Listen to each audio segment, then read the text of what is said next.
Ambalangoda Dharmashoka විද්‍යාලයෙන් cricket ක්‍රීඩාවට අත්පොත් ලැබූ සම්මු ආශාන් මීට අවුරුදු 3කට කලින් කොළඹ ආනන්ද විද්‍යාලයට එන්න වරම් ලබනවා. ඒ ක්‍රිකට් ක්‍රීඩාවට ඔහු දැක්වූ දක්ෂතාව හේතුවෙන්.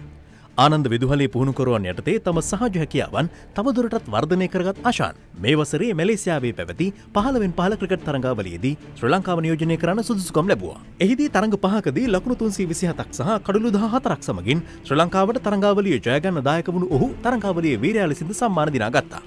ආශාන් පසුගියදා පාසල් ක්‍රිකට් වාර්තාපොත් අලුත් කළේ කොට්ටේ ශාන්ත තෝමස් විද්‍යාලය සමග පැවති 15 එක්දින තරඟයේදී වේගවත් ලකුණු 352ක් රැස් කර ගනිමින් පන්දු 123කදී වාර්තා වුණු මේ ඉනිමට 4/26ක් සහ 6/32ක් ඇතුළත් වුණා.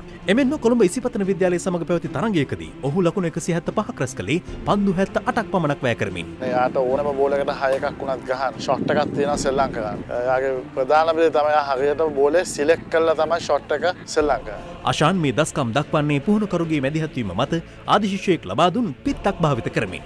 මිතුරෙකුගේ නිවසේ සිට පාසල් යන ආශාන්ගේ අවශ්‍යතාවලට පාසලේ විදුහල්පතිතුමා ඇතුළු ගුරු මණ්ඩලය නිරතුරුවම සංවේදී වනවා. තාත්තා දීවර කර්මාන්තයෙන් තමයි මට ක්‍රීඩා ගැනීමට මුදල් යොදවන්නේ. ආර්ථික ප්‍රශ්නාම මගේ යාළුවොත් උදව් වෙනවා. ඒ වගේම ඉස්කෝලේ සර්ලා කට්ටියම උදව් කරනවා. මගේ බලාපොරොත්තු තමයි ශ්‍රී ලංකාවට ක්‍රීඩා කිරීමට. මේ බලාපොරොත්තු මල්පල ගන්වන්නට ආශාන්ගේ තාත්තා මහන්සි වෙන්නේ තමන්ගේ ජීවිතේ පවා පරදුවට තබමින්. ආශාන්ලා පොඩි කාලේ ඉඳන්ම මේ දීවර රස්සාවෙන් තමයි ඒගොල්ලොන්ට ඉගන්නුවේ. ආශාන්ට ගට උපකරණ ගන්න අපිට මේ රැකියාවෙන් අමාරුයි. විවිධම් කරන්න කෙනෙක් ඉන්නෝ නම් මගේම ලොකු බලාපොරොත්තුවක් තියෙනවා ආශාන් ශ්‍රී ලංකා පිළිබඳ සෙල්ලම් කරන්න තේරෙවි කියලා. දහසකුත් එකක් කම්කටොළු මැද ආශාන් මේ වන විටත් පැහැදිලි අනාගතයක පෙර ලකුණු පෙන්වා අවසන්.